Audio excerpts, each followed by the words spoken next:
Okay, ladies and gentlemen, around the world for that matter, because we get tons of viewers on stuff after a while. This is Wolf with Limitless Video Productions. And we got a call. We've been establishing a relationship with a young woman in Columbus, Ohio. And she has a strong desire to share her life story. And the struggle is real. And I think people should really be mindful about that. It's not a joke. You see the community outreach when I'm out there on the street, and you see me taking care of the ladies on the corner. I don't care about their pimp. I'm not here to narc. Nothing that we've ever done is to hurt people. It's to strengthen them and encourage them. So we have an audio with the person that we're going to be interviewing. And are you there, darling? Yes. Okay. And if anybody cannot hear this individual, please let me know in your comments or what have you.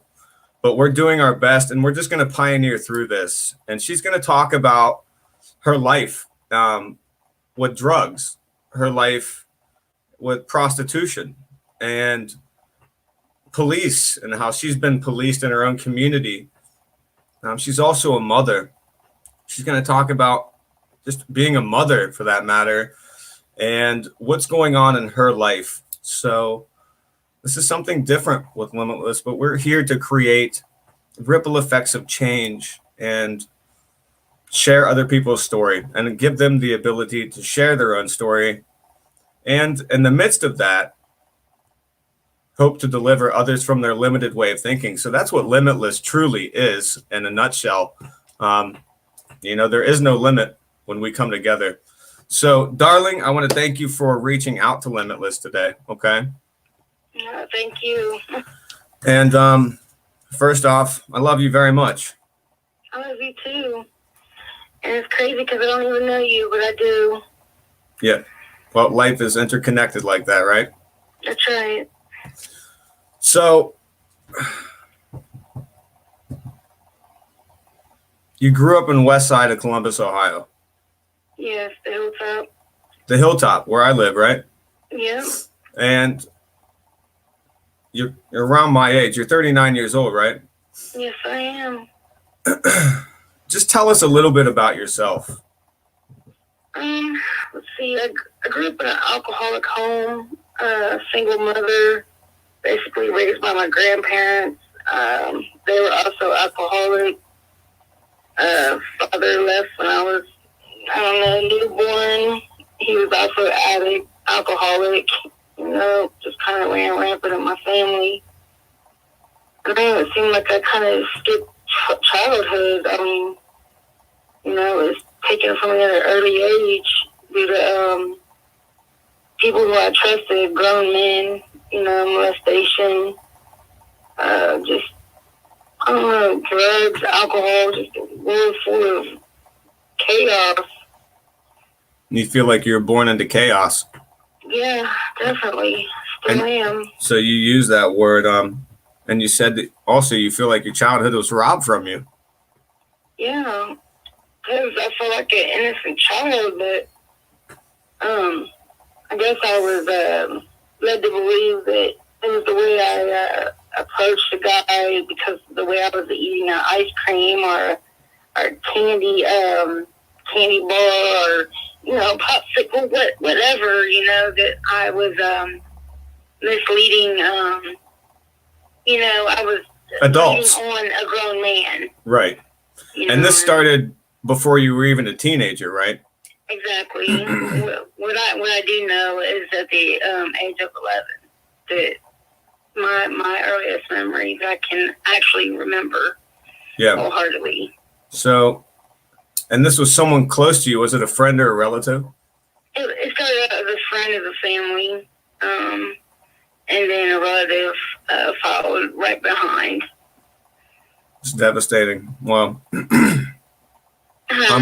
that's devastating. And just on behalf of humanity, I'm sorry. Yeah. I am.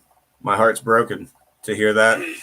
So you were born into a situation where both your parents struggled with substances, and your father separated himself immediately.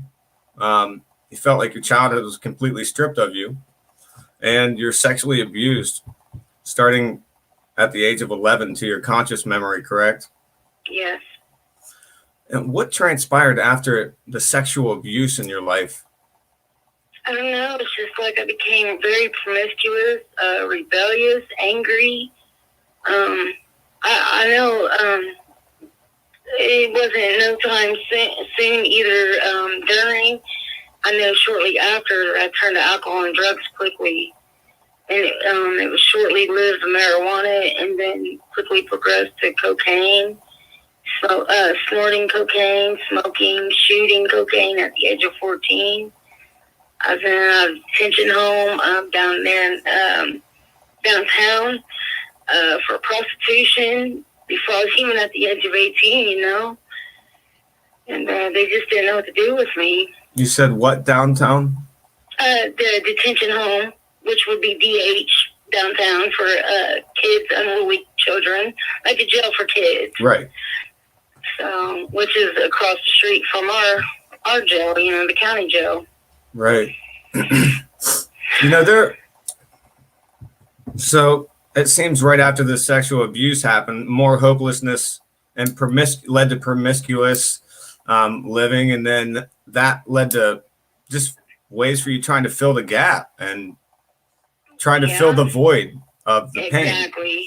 And doing that, you picked up immediate habits to find ways to go numb. Is that accurate? Yes. And that led to from herb to starting to do blow, and then you started shooting up, right? Cocaine, yeah. Yeah, and just walk us through what happened from 11 through. I mean, just let people know how your life transpired, and if you would. I mean, I guess my mom, you know, did the best she could being single, you know. I'm not trying to sugarcoat anything. I do know my mother did her best. You know, she's still living to this day. Her and I are kind of estranged because of my addiction currently. I don't even know where to begin. I'm kind of lost right now. I apologize. No, well, the important thing is that you're honest. And that's what people don't get. You know, we're not here to put your name out there. We're here to let people know the struggle is real, right? Yes, definitely. And you mentioned that you're still abusing. Yeah, self-medicating, you know? Yeah. So are you doing heroin as well then these days? Yes, about 5 years ago, I progressed to using heroin, which I'm currently every day actively using.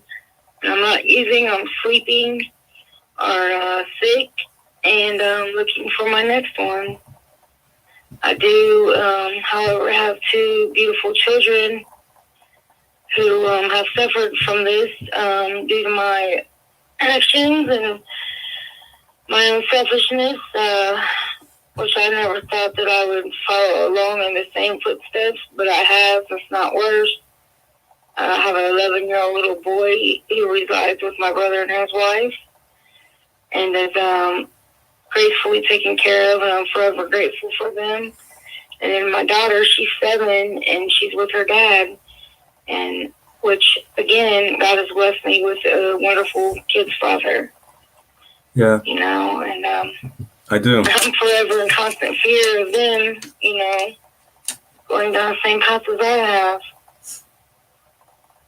So let's just recap that little part, which is huge, right? Mm-hmm. You got 2 kiddos, right? Yeah. And you have a daughter that's 7, and she lives with her biological father. Yes. And you have an 11-year-old boy that lives with your brother and his wife. Yeah. Do you talk to your children often? My daughter, I do. Only by the grace of God that I do have a custody of her, shared custody with her and her dad and I. My son is recently adopted out, to my brother and his wife. Mm-hmm. He's been with them since at an early age of probably about a year maybe in so many months. Due to my addiction, I was unable to, care for him. I was very unfit. Neglect, I could barely take care of myself with a little baby. And that's not easy to live with. No, it isn't. No, it isn't. What steps do you plan on taking to reconcile these things? I mean, if you know it's not easy to live with, perhaps that's reason that you're still abusing. It's another event that continues, and it's painful to acknowledge, right? Yeah. So do you think that if you don't start reaching out to them and making a change within yourself, that you're just going to continue to use? Yes. So what's it going to take for you to stay clean? I don't know, but I feel like this could be a beginning to an end of this mess.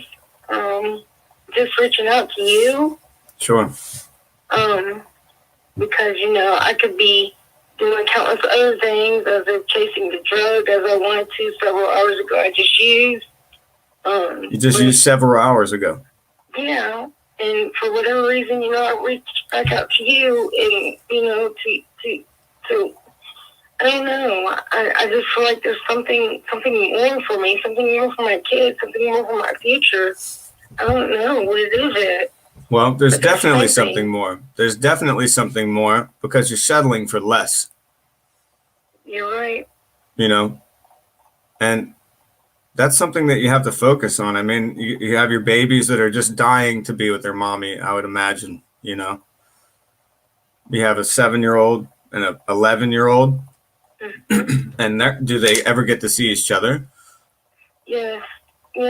Not like they should, but yes, they do have the privilege of knowing one another.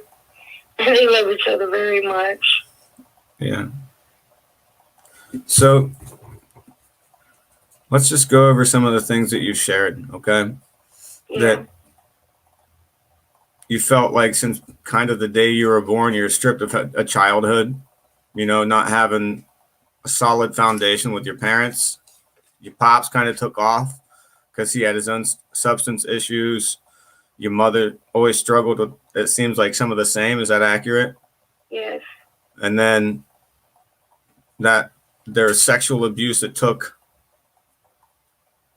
place in your life, and that just broke you even more, and it hardened you. And then you started looking for other outlets, and that led you into drugs of all different sorts and to prostitution. Yeah. And then you had babies in the midst of this, right? So there's a time period in your life, I take it, that you were clean. Yes. I actually, in the course of a revolving door at the workhouse, I actually, for once, reached out and asked for help into a program called the Catch Court Program. And it's a 2-year, like a drug court program, but it's for women who, are solicitors on the street, women of human trafficking victims. And I found some kind of peace in there. But for whatever reason, I never changed my behavior. It was still like I was trying to, I don't know, cheat the system or whatever, but I was cheating myself because I didn't change my behaviors. I was doing everything, but I was doing the same thing. I just was a dry alcoholic, if you know what I mean. So are you saying that even though you were clean, you still went right back to the ways to provide, and that was prostitution? Exactly. So would you say that prostitution, it's an addiction within itself. That's what I wanted to say. Yeah. Can you share some of? Drugs, it's a lifestyle, you know. It is. It is a lifestyle, and the struggle is real. Yeah. And that's what people don't really realize. And you mentioned human trafficking, and Columbus, Ohio, is #3 in the nation for that, right? Wow. You know what? I myself didn't even know that. Yeah. That's crazy. I know we always rank top 10, and that's devastating. You know, we also rank high in the drug epidemic percentages. Just infant mortality rates are skyrocket in Columbus. I think we're in top 10 of that as well nationally, perhaps the world. Wow. What do you think that we could do to better these situations for our ladies, or even for yourself? I don't know. I just think even if we are using, or if we are out there, just like myself, just find some kind of outlet. Even if you just gotta let somebody know what's going on. I don't know. Maybe it can make a difference. This is what I'm trying to do right now. I'm just trying to make a difference. Maybe come across and reach a hold of somebody, whether it be a kid, an adult, elderly person. I don't know. Just make some kind of difference, because I'm scared. I'm not only scared for myself. I'm scared for my future, my babies, their babies. You know, just Yeah. That's just where I'm at. Well, you're not alone. I mean, that's something that you have to be very mindful of in the midst of this season that you're experiencing, what seems to be prolonged. I just want you to know that I have a lot of respect for you, and opening up and saying this and talking to the public. You know, this wasn't my idea, darling. It was your idea. You pushed on it for a couple weeks. This is our second time talking, and you just said, I want to share my story now. And that's kind of why we're here. So for anybody listening, this isn't Hollywood. This is the hood. This is the real thing our ladies experience. I mean, and the struggle is real, and it's really painful. Which is kind of why we do what we do with Limitless. It's a place for other people to share. So if you're on this feed, we're just asking that you be mindful that we live in the shelter of one another. And this is a real situation, a real person going through real things. So keep her in your thoughts and prayers. And if you have positive things to say, we'll let her hear that. So let me see if there's a couple comments just to give you encouragement before we keep going on. Okay. Okay. Someone named Jennifer said, you can hear the pain in her voice. I hope and pray she gets the help that she needs. Okay. It's just people that are feeling for you, darling. Okay. Yeah. The individual also said this is a big step for her to admit she has a problem and reaching out to someone. Do you know how it's an honor to be here with you? And I love you. You know, I know your name, but I'm not putting it out there. This isn't nothing that we are doing here is about clout. It's about reality, you know. Mm-hmm. I love you, darling, and you have other people that are here with you.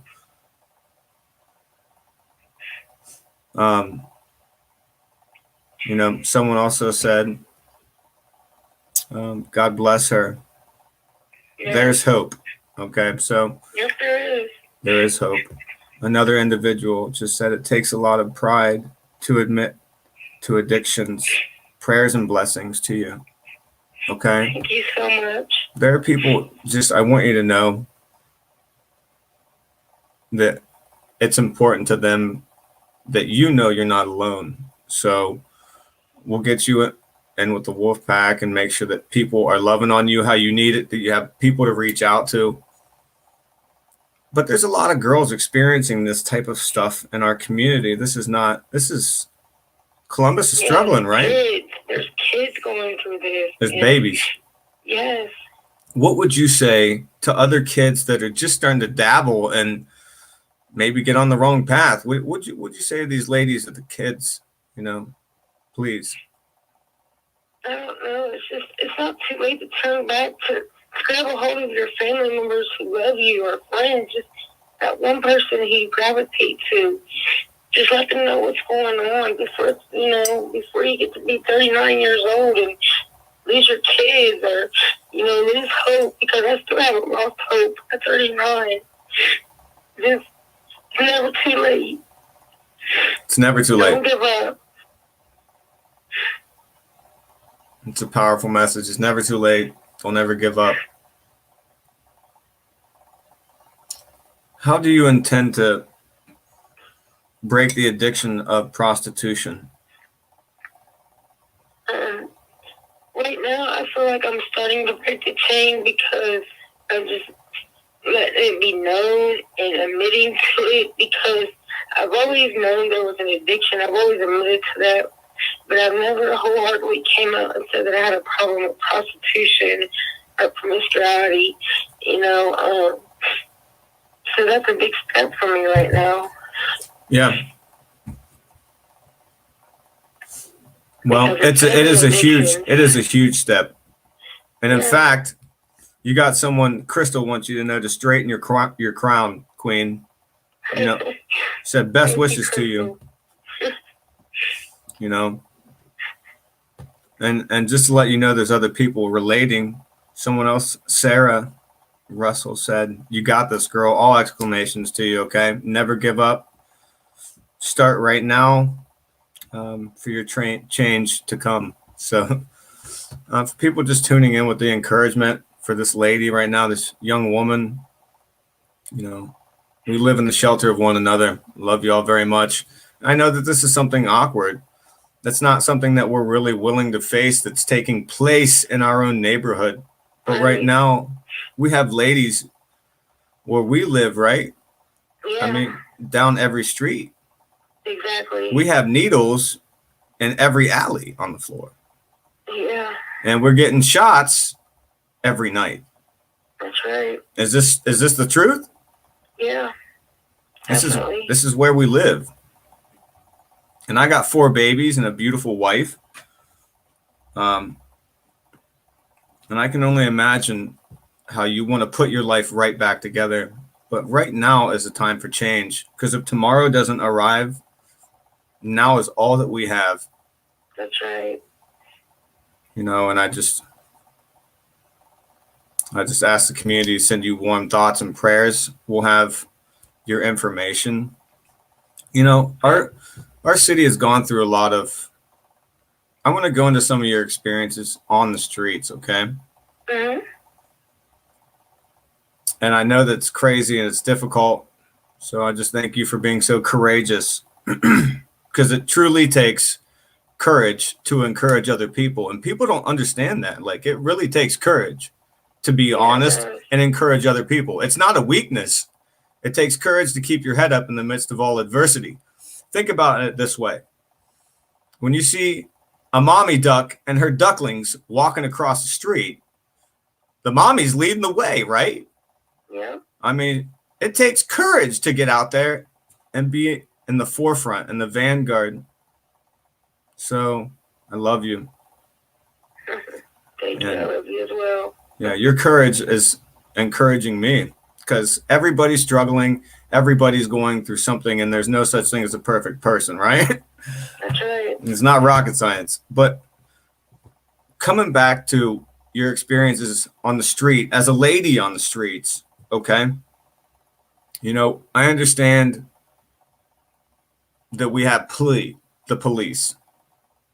How have the police treated you? Just share, please, some of your experiences. Just be honest. We're not putting your name out there. Yeah, So I've had a lot of running with the undercover since at the age of 14, going in and out of jail to a couple years back. And what I thought, which was a relief of getting arrested, and once rescued a few times, lo and behold, I got I once realized it was different, because Goes undercover. I'm just gonna be honest. I've done performed oral sex on an undercover and then got arrested. You know what I'm saying? Because I still had a warrant. I still had these things lingering over me. It was the word against mine. You know what I mean? So I didn't know. You know what I mean? So you just hold up. So you've had undercovers on the west side, and you know their name. Yeah. So, and they've forced you into oral situations. Yeah. And then arrested you. Exactly. And then arrested you. After they got what they want, they arrested you. Yeah. Just like that cop on the west side who forced that girl to give him head. Yeah. And then he shot her in the head 9 times, right? Yeah. In his front seat. And he said that she stabbed him. Yeah, she stabbed him. Well, that's just one experience. Just keep telling. I just wanted to clarify what you said. It's important that the people hear how our streets are being policed and why we do what we do. Yeah, this goes back further, way before this even happened, you know. Right. Please. My son was 11, you know, a different cop, you know, uniformed police officer. Him and I had sexual, you know, favors going on between one another, you know, exchange for money because of my addiction, you know. And here I am 7 or 8 months pregnant with my son, been over in the alley for a CPD officer. In uniform. You know? He's done been fired and hired back on the same street. So you're talking about an officer that has forced you into these situations and preyed on you as an addict while in uniform right here in my neighborhood, right? Yes. And right, darling, right here in our neighborhood, we are the people. Yeah. They're supposed to protect and serve us. But yet they're preying on you and your addictions. Is that what you're telling me? Yes, sir, I am. And one of the police officers that has forced you into this situation was fired from the Columbus police for doing these things with the ladies. Yep. And that officer, and he was hired right back on, is what you just said. Yep. And he's what neighborhood is he back on in? I have no idea. And you know what, to be honest, I'm afraid to even ask. Guess what? I know, and I know his name. Mm-hmm. See, it's no accident that we came out and reported for the people, because nothing has been so pure. We didn't come out to get narratives from the cops. We already knew what they were doing that no one wanted to know about. Yeah. There's nothing more special and unique than the way that we reported for the people, because the cops say, oh, they don't want to talk, right? They've been saying that for generations. Just like you mentioned, you've experienced this for decades. Yeah. But the reality is they're not listening to the people. Would you say that? Yeah, they're not. I'm devastated by what we've experienced. And perhaps that's why I do what I do, you know, but you have to understand there's a lot of people that love you, that care. But I'm feeling it just through this interview, you know, and I'm forever grateful for you and for whoever's listening and understanding what's going on, because it is real, very much so real. And I'm not benefiting from doing this. I am, because I feel like a weight's been lifted off of me already, you know. I just want to thank whoever's listening and actually understanding this. Well, you know? There are people listening and their heart is with you. And may your voice never be silenced. And may all of your dreams come true, you know. When you were a child, what did you dream about being when you grew up? A lawyer. That's crazy. Come on now. Yeah, seriously. Yep. What did you dream about? What did you want to be when you grew up, when you were a child? Having kids, doing what I exactly got, and like, you know, just threw away, it felt like, you know. You wanted to be a mommy with babies and just have a good, happy life. Yeah. Just something simple. I mean, you realize. Go ahead. Forgive me. I received it, you know?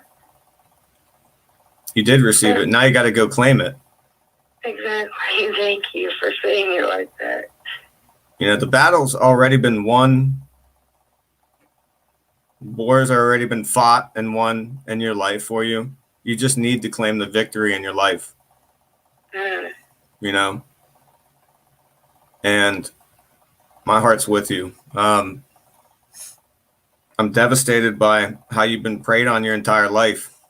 And it's put you into that mentality. My heart is so broken. I mean, but maybe it's the broken pieces in ourselves that allow that light to get in, where our beautiful light and colors can come out. So perhaps you're called to be used at a bigger capacity, and that's why you wanted to start with this interview, perhaps. Probably so. I don't know, but I don't know. I feel so much relief right now. Well, it's an honor. I mean, truly, it's an honor. Yes, it is. And I want to thank you. I want to thank the Lord as well. Well, we're grateful for you. I mean, this is the reality. Anybody that's listening that just doesn't get what's going on, this is a woman who is a mommy. She's experienced a lot. And she grew up right here in the West Side, right where I live, and my family, and we're basically neighbors. But she's experienced a lot in Columbus, and she's been preyed on by the people. She's been preyed on by the police, and you know, she's hurt herself trying to recuperate from these experiences. But we're not here to hate or point the finger. And, you know, people are going to hear this that can make decisions later judicially. But it's important that anyone who's listening knows that this is the raw, uncut truth of life. I mean, we're not here to come after the pimps or to hate on the people or hate on anyone for that matter, but silence is the greatest threat to justice. And may your voice never be silenced. I mean, limitless potential in this world. You know, I keep wanting to call you by your name, but what is your message to everyone else out there? I don't know, just don't give up. You know, if you feel like you have to speak up, just do it. I don't care where you're at, who you're with. Just you know, if you feel the urge to get away from that person, do it. Just know we only live once. Man. It's never too late. Well, I hope that you're picking this up for yourself too, you know. Yes, I have. And I'm not being hard with you. I mean, my heart's just torn apart from what you told me. But this is the real thing. I mean, we need to be able to turn to one another for better days. And communities are created to lead. So it doesn't matter where you are on this little planet. We need to be mindful that just a simple hello can change someone's life. Did we meet out? You know, I do a lot of outreach on the streets. Did we meet on the streets ever? Yes, once. We met on the streets? At a corner store. Yep, at a corner store. You're kidding me. No, at a mini mart.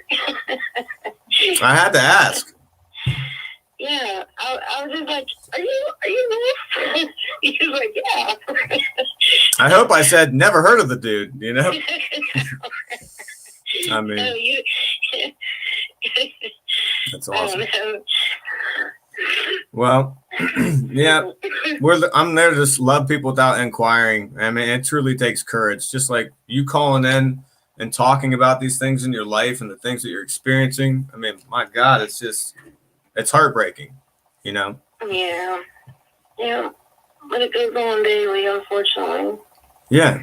I mean, what's it gonna take for you to go in the right direction? Just make that decision. You have your dream, but you just need to go grab it. Yep. What's it gonna take, you think? I don't know, to be honest. Friday, I did go into I'm not going to disclose the location of where I went, but I am going into an intensive outpatient treatment, got assessed, and went through the daily activity of doing that. So I will be getting transported to outpatient services throughout the week.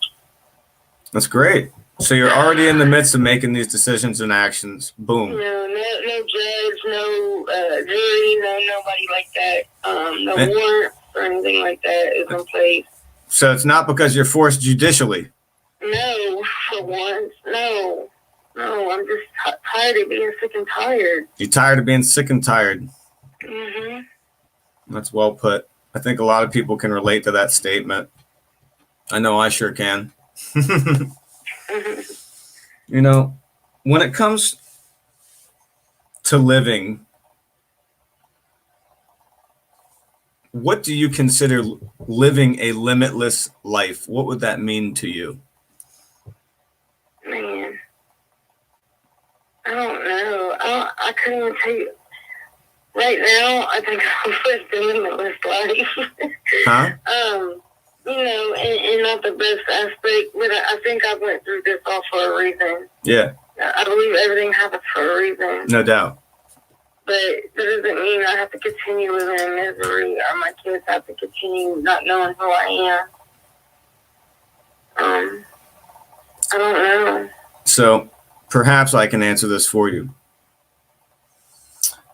A limitless life is to live your dream. And your dream was just having your kiddos. It was being a good mommy. It was living with the family, right? That's right. Well, to me, it's the same thing. To live your dream is to live limitless, you know, and I just pray all your dreams, all your courage, it continues to rise. But you got a friend. I mean, anytime you need, anytime you feel like using, there'll be people to reach out. And even in our private community, people that will talk with you, just so you don't feel alone, you know. What do you think your triggers are? Most definitely, people, places, and things is the old cliche, but it's true, you know. They say you hang out at the barbershop long enough, you're going to get a haircut. And I don't know. I just feel like everybody's different. You know, a meeting or a neighborhood or someplace or somebody that triggers you. You know what your triggers are. You know right. what I mean? You know what your red flags are. For me, mine are just. I mean, everywhere I look, no matter where I go, there I am. No matter where you go, there you are. Yeah. So therefore, I can't run from myself. Can't run from yourself. I'm gonna do it or I'm not. You can't run from yourself, but you know, everybody says what you see is what you get. Right? Yeah. But what you see also mainly depends on what you look for. That's a different anomaly that no one wants to talk about. And you're saying that your triggers are the people, the places, the things. You know, it's time to change your atmosphere.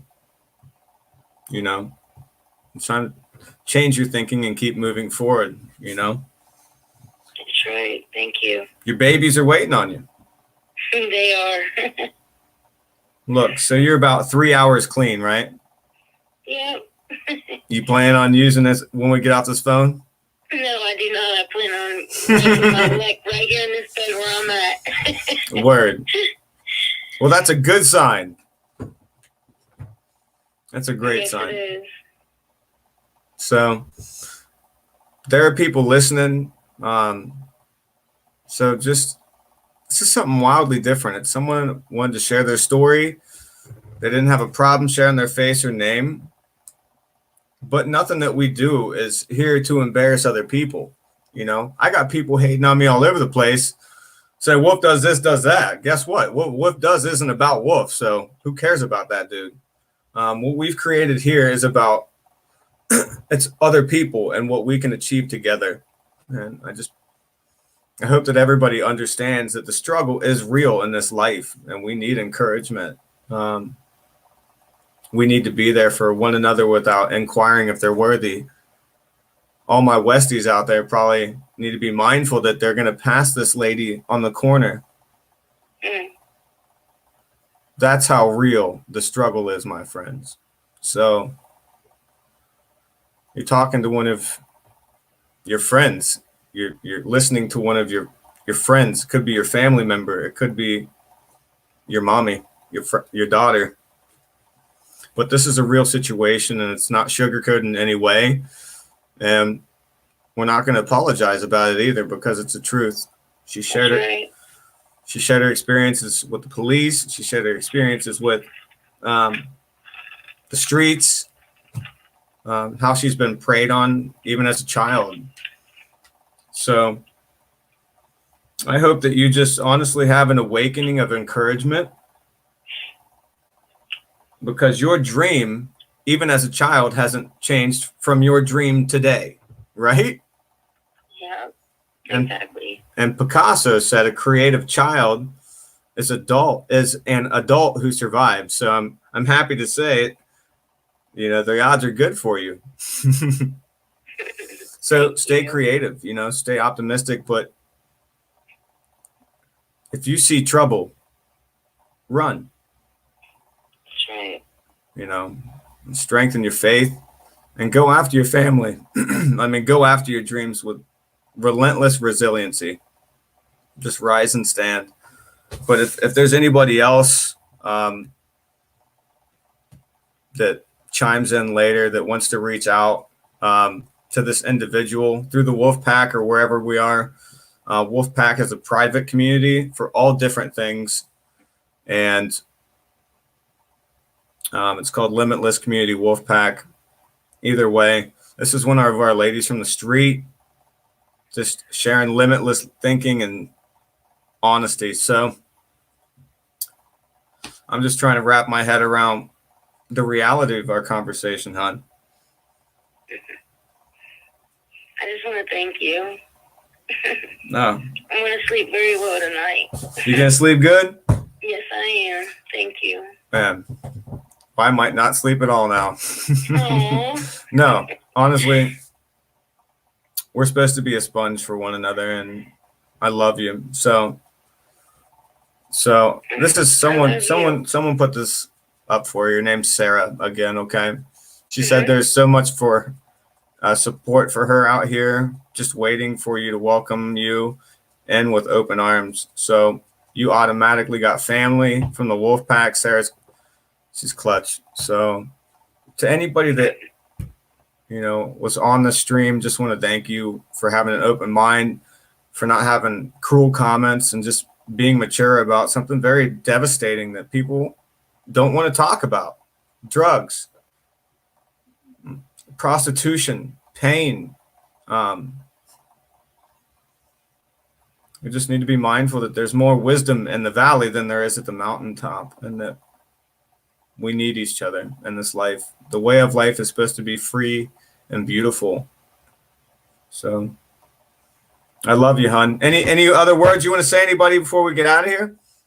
No, I just want to say God bless everybody, and there is hope. There is hope. And hope is just an acronym. I'm not sure if it's even a word, but it stands for hold on, pain ends. Boom. Hope. Hold on, pain ends. And guess what, ladies and gentlemen? The struggle is real, so have hope, right? Yeah. Cheers, everyone. Be one, live limitless. We love you deeply. Reach out. Be the MVP. Cheers.